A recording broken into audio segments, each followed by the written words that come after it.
Salut les beautés, bienvenue au bon retour sur ma chaîne Beauty Gold pour vous présenter ma routine beauté du matin, donc ma routine à la fois soins skincare et aussi maquillage make-up. Juste avant de commencer, cette vidéo a été pré-filmée, donc je l'ai pré-filmée au printemps en prévision ou bien de la période où je serai un petit peu occupée avec bébé ou bien de l'été, donc je sais pas trop quand est-ce que je vous la posterai. Si jamais il y a des produits qui sont bientôt finis, je vous dirai par quelle alternative je les aurais remplacés. Je précise que c'est une routine pour peau grasse à imperfection, donc il y a des produits qui sont pas forcément adapté à votre type de peau, et dans ces cas là je vous préciserai bien à chaque fois ce que j'en ai pensé et pourquoi j'utilise et les effets sur ma peau. Si jamais c'est pas encore fait, n'hésitez pas à mettre un petit pouce en l'air, à vous abonner. Je vous laisse avec la petite intro et c'est parti, je vous montre tout ça.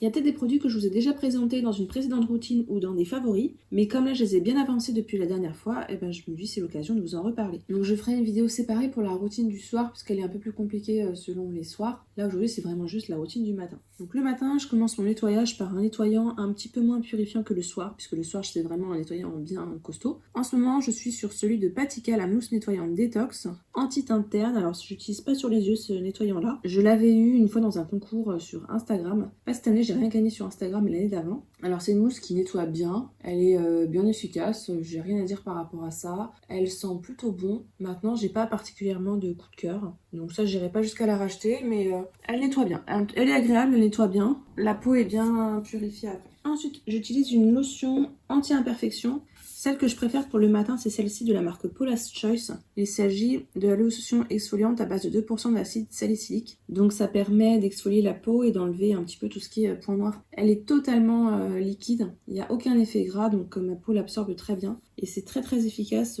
voilà, contre les imperfections, les points noirs. Ça aide un petit peu à exfolier un petit peu tous les jours. Si jamais vous n'avez jamais utilisé d'acide salicylique ou de lotion exfoliante, je vous conseille de commencer peut-être une fois par semaine, puis 2 fois par semaine, et de monter progressivement. Donc elle est quasiment finie. Je pense qu'il doit m'en rester encore pour un petit mois. Ce sera remplacé après par ou la Aqua Magnifica de Sanoflore ou la lotion dans la gamme Sebia Clear de SVR. De toute façon, je vous aurais mis à l'écran la photo. Ensuite, tout de suite après, sans laisser le temps de sécher, j'enchaîne avec une lotion un petit peu plus hydratante. Donc j'utilise celle-ci. C'est un toner à base d'acide hyaluronique de la marque Isntree. Alors ce toner-là, il est un peu plus gélifié. Je pense que vous devez le voir. C'est pas liquide, donc il en faut très peu et ça avance pas très vite. C'est entre le sérum et la lotion. C'est bien hydratant, mais pas trop. Donc pour ma peau grasse, c'est parfait. Là, je vous montrerai un sérum. Mais l'été, ça peut me contenter en tant que sérum hydratant. Si vraiment j'ai des petites imperfections qui m'embêtent à certains endroits, des boutons qui vont apparaître ou qui n'ont pas cicatrisé, j'utilise le Cicapil dans la gamme Sebia Clear de SVR. C'est vraiment ma gamme préférée anti-imperfection. C'est un gel entre le gel et le liquide, transparent, que vous mettez uniquement en tapotement sur là où vous avez des boutons que vous voulez faire disparaître. Ça aide à disparaître plus vite. Donc ça marche à la fois sur les boutons inflammatoires et sur les boutons type point noir. Et surtout, ce que j'apprécie énormément, c'est que quand j'en mets, j'ai la peau qui est beaucoup moins marquée après. Parce que moi, j'ai une peau qui a tendance à faire des cicatrices. Dès qu'il y a un bouton, même s'il sort pas, j'ai une cicatrice rouge qui reste. Et ben avec ça, j'ai moins de cicatrices et elle reste beaucoup moins longtemps. Donc ça, je l'adore. En plus, ça coûte 7-8 €, donc c'est vraiment un produit qui est pas très cher de la marque SVR. Ensuite, je mets ce sérum de la marque L'Oréal, le Revitalift Clinical.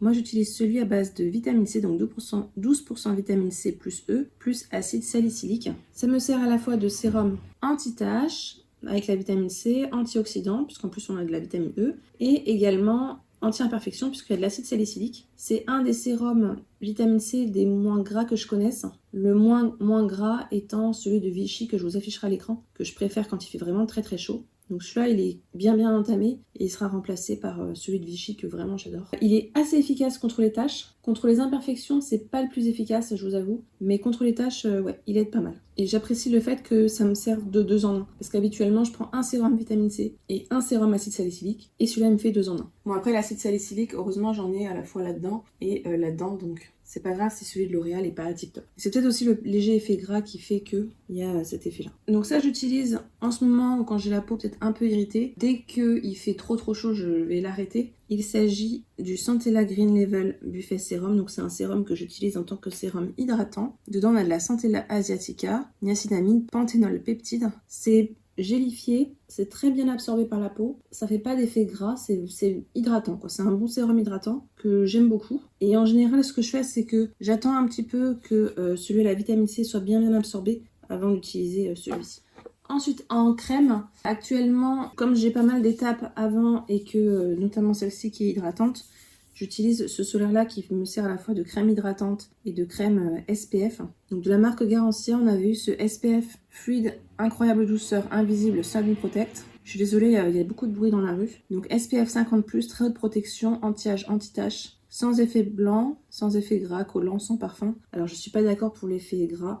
J'ai la peau grasse et quand je le mets, j'ai la peau qui luit instantanément. Je suis obligée de poudrer derrière. Mais bon, je l'avais dans une box donc je vais pas le gâcher. J'ai utilisé hiver-printemps. Je pense qu'au début d'été, si je le finis pas, il fera décolleté, bras, etc. Et je le remplacerai, si vous me connaissez, vous le savez, par le fameux Sun Blur de SVR que je vous afficherai à l'écran. Donc ça c'était pour tout le visage. Je vous ai pas montré les yeux.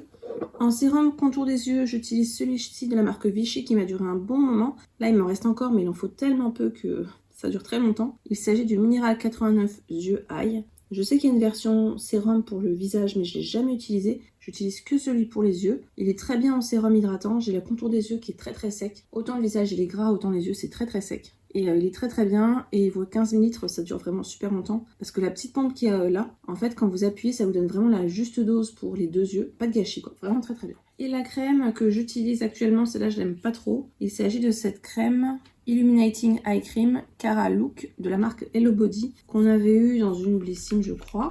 Donc c'est une crème qui est un petit peu comme ça. Elle a un effet un petit peu pailleté sur le contour des yeux pour faire un petit peu un effet illuminé. Je la trouve pas très hydratante. Il faut bien que le sérum ait séché avant pour que ça fonctionne. Sinon ça pénètre pas. Je préfère quand c'est un peu plus riche que ça parce que vraiment pour mon contour des yeux il faut plus. Mais bon, comme après je mets le solaire par dessus, ça fait l'hydratation en plus. Donc ça c'était pour ma routine skincare. Je vais la mettre un peu de côté puis comme ça je vais pouvoir vous montrer en même temps ma routine make-up. Donc on va commencer par ma base. Je vous l'avais déjà montré dans une vidéo favori. Il s'agit de cette base Photo Ready de la marque Revlon. Alors je sais qu'elle est discontinuée, donc là malheureusement moi il me reste plus beaucoup, mais après il n'y en a plus.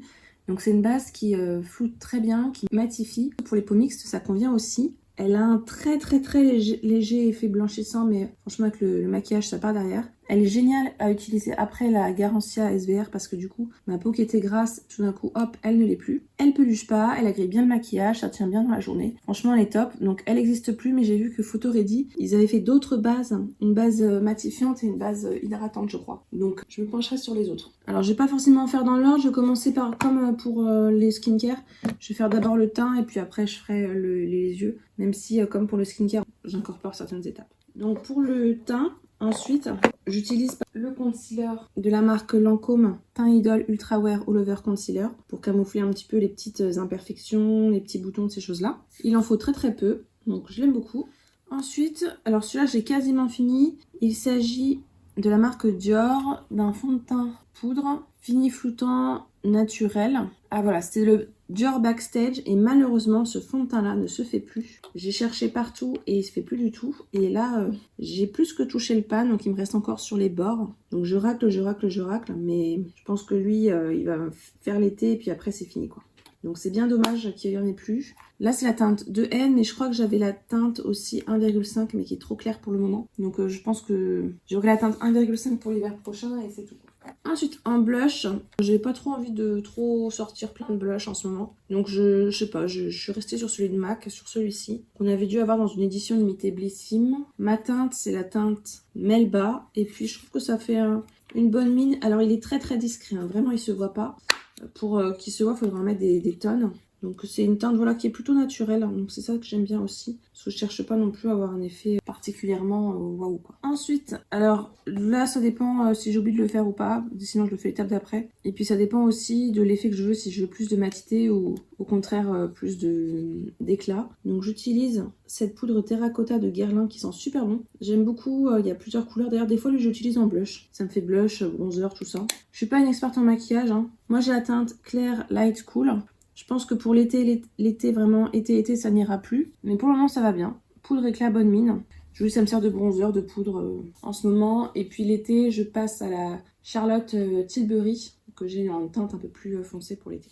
Et ensuite, en poudre matifiante, j'utilise celle-ci de la marque Urban Decay, donc la Waterproof Setting Powder. Poudre fixante waterproof dans la gamme All Nighter. Donc, comme ça, c'est Urban Decay, ça se vend plus chez Sephora, je crois. Mais vous pouvez l'avoir encore sur Look Fantastic et tout. Donc c'est un format comme ça, elle est très facile à prélever. Si vous voulez un bon effet bien poudré, il vaut mieux utiliser la houppette. Si vous voulez quelque chose de très léger, au pinceau. Comme elle est un peu plus foncée que ma teinte de peau actuelle, là j'utilise plutôt au pinceau. Mais l'été, je repasserai la houppette. J'aime bien l'effet waterproof parce que du coup, avec la transpiration ou si je vais à la piscine, j'ai pas de risque de coulure du maquillage qui est en dessous. Donc c'est pour ça que j'aime bien celle-ci. Alors pour les lèvres, ça franchement ça dépend. Je vous montre pas de rouge à lèvres parce que vraiment c'est hyper variable. Et donc je vais vous montrer pour les yeux. Alors pour les sourcils, je suis encore sur le 24h Brow Setter de la marque Benefit qui est très très bien. Je trouve la brosse super pratique. Vous avez deux embouts, un embout un peu plus gros et un peu plus fin. Et c'est un petit format que j'avais dû avoir dans une box ou dans un coffret Sephora. Et franchement, il dure super longtemps. Donc vraiment très bien, il fixe bien, il fait pas de pâté. Je l'aime beaucoup. En mascara, je suis encore sur le Hypnose de Lancôme. Je trouve qu'il me fait des beaux cils. Bon, maintenant il n'est pas waterproof, donc pour l'été, quand il fera vraiment chaud, je passerai à un autre mascara waterproof. Mais comme là, je suis la plupart du temps à la maison, c'est pas trop grave. Et les mascaras, en général, je prends des petits formats parce que les petits formats, ils me durent des mois et des mois. Et ensuite, sur un fard à paupières, j'aime bien utiliser cette base-là. De la marque Sigma, à l'endroit ce sera mieux. Donc c'est une base à paupières. Moi ma teinte c'est Init. Cette base là elle est vendue sur Beauty Bay ou sur Amazon. Regardez bien vos teintes parce qu'il y a plusieurs teintes possibles. Et moi je sais qu'il n'y a que Init qui me va. Des fois il y a des ruptures de stock donc il n'y en a pas toujours. Je trouve ça super pratique. C'est le côté stylo comme ça, rétractable. Ça vous permet, hop, vous en mettez hop sur chaque paupière et vous passez le doigt et c'est bon. C'est très très rapide à utiliser. C'est un léger effet matifiant, donc si vous avez la peau un peu grasse, c'est très bien, mais c'est très léger. Si jamais vous voulez vraiment quelque chose de matifiant, donc les jours où vraiment on est en canicule et tout, moi j'utilise celui de Urban Decay encore, et je crois que ça s'appelle le Eden. Je vous l'afficherai aussi à l'écran. Et en fard à paupières, en ce moment, ce que j'aime bien, c'est utiliser ceux-là. De la marque RM Beauty, j'avais acheté le coffret lors de Journée Gold en mars, et puis ça me permet chaque jour je change de couleur. Il est très facile, très rapide à utiliser. C'est mon petit fard du quotidien. En ce moment, en tout cas, je mets moins de fard. Donc c'est plus, voilà, quand j'ai envie de mettre un fard, je mets un fard comme ça. Je vous les avais swatchés d'ailleurs dans mon haul Sephora Gold, donc je ne vous les re-swatcher pas ici. Et donc voilà, ma routine du matin, que ce soit soin ou maquillage. N'hésitez pas à nous partager s'il y a des produits que vous avez déjà testés, que vous utilisez au quotidien. Si vous avez des conseils à nous donner, que ce soit pour les bases, pour les produits visage. Moi je vous rappelle que j'ai une peau grasse à imperfection, donc c'est pour ça que j'utilise beaucoup d'acide exfoliant et d'acide salicylique notamment. Donc après, c'est à vous d'adapter selon votre type de peau, etc. J'espère que cette vidéo vous a plu. Si c'est le cas, n'hésitez pas à mettre un petit pouce en l'air, à vous abonner si ce n'est pas encore fait. Et je vous fais des bisous.